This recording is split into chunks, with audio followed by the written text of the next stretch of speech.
The southern, what we call our Southern Mountain Rifle, it's a design that's based on some guns that were made in western North Carolina, probably during the 1830s time frame. So it's a very long and slender rifle, 44-inch barrel. It's available in 32 through 45 caliber. And again, it's representative of guns that were made up in the mountains. So with that being the case, the hardware, what we call hardware or furniture, is made of iron or steel rather than brass. And that's just a style that developed in the mountains for some reason. Nobody's completely sure why.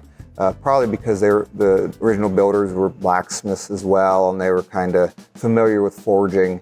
And so they were able to forge out the hardware rather than have to do brass casting. And they may not have brass available to them up in the mountains in the remote areas, but a unique style developed in those more remote regions, and that's kind of what we've captured on it.